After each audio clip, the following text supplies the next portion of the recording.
कटेंगे।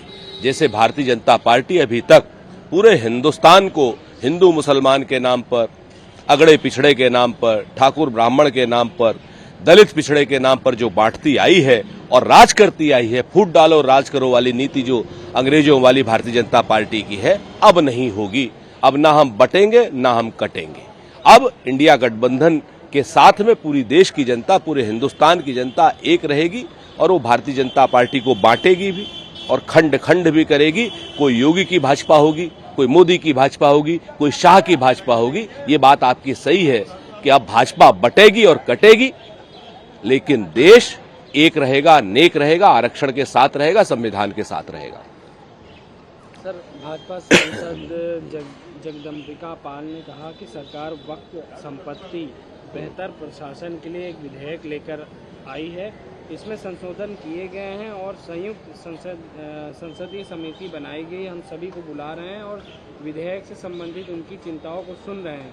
हम एक रिपोर्ट तैयार करेंगे और अगले सत्र से पहले सप्ताह में इसे प्रस्तुत करेंगे। बिल्कुल, आप प्रस्तुत कीजिए, उस पर चर्चा होगी और चर्चा होनी चाहिए वक्फ संपत्ति विधेयक पर, और चर्चा होगी। हम सकारात्मक चर्चा करेंगे।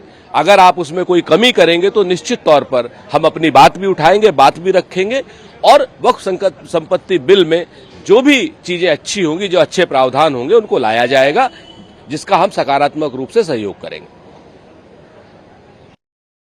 चंपई सोरेन 30 अगस्त को भाजपा में शामिल होंगे, हेमंत बिस्वा शर्मा ने घोषणा की है। देखिए, हेमंत बिस्वा शर्मा और अमित शाह जी चंपई को लेकर के चंपत हो गए। आज की डेट में भारतीय जनता पार्टी का ये एक वैचारिक दरिद्रता है कि उनके पास ना कोई अपना नेता है, ना कोई अपनी नीयत है, न कोई अपना नीति है और न ही कोई अपने सिद्धांत है। जहां पर भी चुनाव आता है वहां पर वो दूसरी पार्टी के नेताओं का शिकार करके अपने यहां ले जाते हैं। हेमंत बिस्वा शर्मा भी पहले कांग्रेस का नेता था, अब असम में भाजपा का नेता है।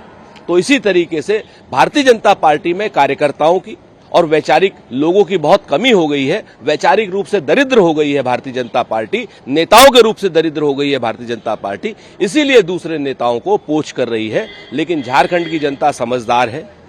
झारखंड की जनता कांग्रेस, झारखंड मुक्ति मोर्चा, आरजेडी के गठबंधन के साथ रहेगी, इंडिया गठबंधन के साथ रहेगी। सर, महाराष्ट्र में छत्रपति ने तेज हवाओं को जिम्मेदार ठहराया है। हम एक ही चीज कहते हैं कि राजे माफ करा। जो छत्रपति शिवाजी की मूर्ति नहीं संभाल सकते, उसमें भ्रष्टाचार कर सकते हैं, और जिस छत्रपति शिवाजी का दुर्ग 300 साल से 400 साल से अड़िग है उन्हीं हवाओं में, उसी दुर्ग पर मूर्ति गिर जा रही है। ये भारतीय जनता पार्टी के भ्रष्टाचार का सर्वोत्तम नमूना है। भारतीय जनता पार्टी इतनी बड़ी भ्रष्ट पार्टी है, इतनी बड़ी भ्रष्ट भारतीय जनता पार्टी की सरकार है कि ये शिवाजी महाराज राजे के मूर्ति पर भी ये पैसा खा गए और अब हवाओं को जिम्मेवार ठहरा रहे हैं। अगर हवाएं जिम्मेवार है एकनाथ शिंदे, तो किला क्यों नहीं गिरा, सिर्फ मूर्ति ही क्यों गिरी? आपको इसका फल देना पड़ेगा। महाराष्ट्र की जनता नाराज है और हम फिर से कहते हैं कि माफ करा राजे, ऐसे लोगों को सत्ता मिली है जो लोग आपके नाम पर भी भ्रष्टाचार कर रहे हैं।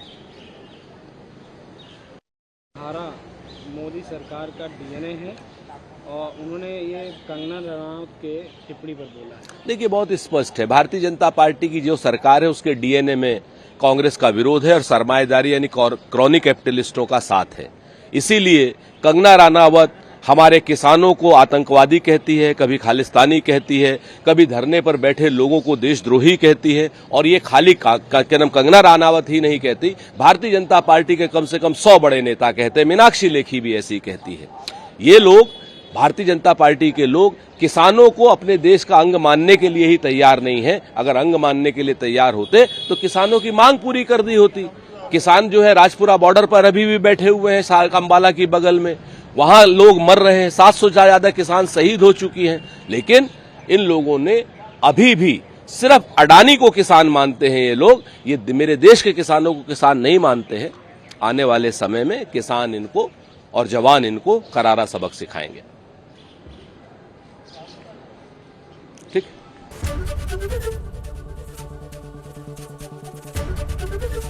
एबीपी गंगा, खबर आपकी, जुबान आपकी।